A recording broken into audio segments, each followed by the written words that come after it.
Hello everyone! Welcome back to our adventure. Today, samahan nyo kami sa isa na namang exciting ride papunta sa Mount Nile River sa San Jose, Tarlac.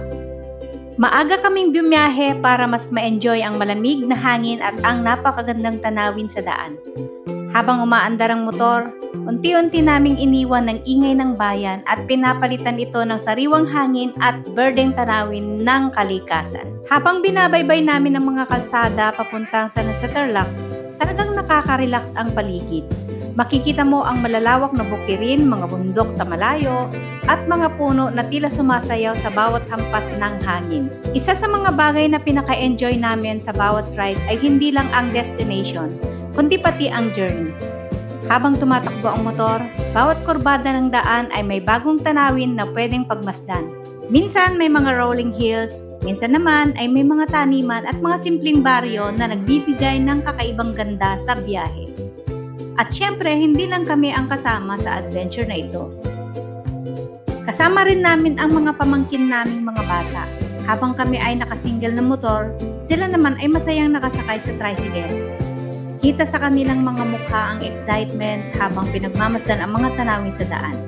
Paminsan-minsan ay kumakaway sila at tumatawa habang tinatamaan ng malamig na hangin.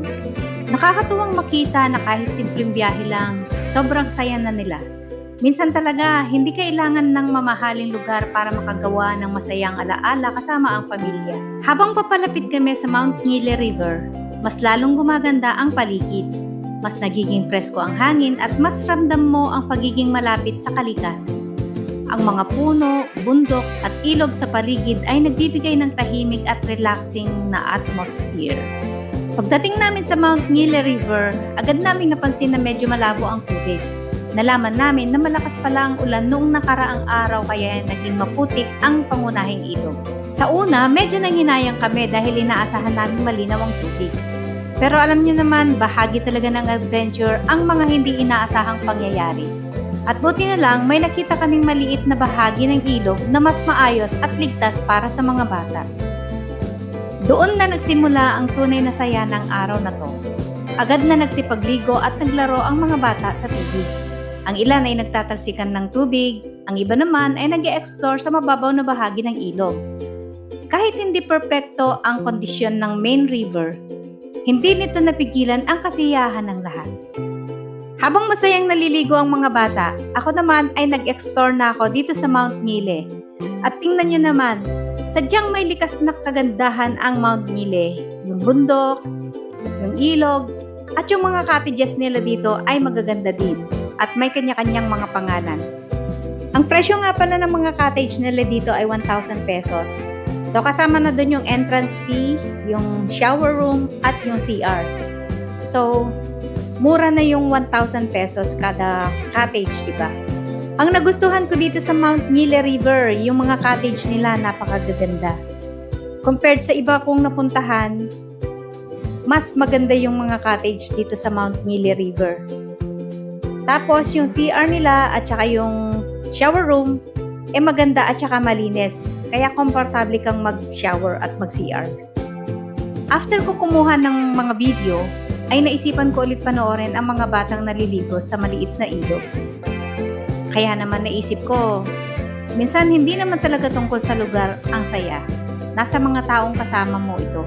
Ang sarap sa pakiramdam na kahit sandali ay makalayo sa stress ng araw-araw at makapagpahinga sa piling ng kalikasan. Sa gitna ng mga bundok at ilog, mas naa-appreciate natin ang mga simpleng bagay na madalas nating hindi napapansin. At bago matapos ang araw, syempre hindi mawawala ang taking picture para may magandang alaala kaming maiuuwi. Kahit malabo ang tubig ng Mount Nile River dahil sa malakas na ulan, naging successful pa rin ang adventure namin dahil sa magandang tanawin, masayang biyahe, at higit sa lahat, quality time kasama ang pamilya.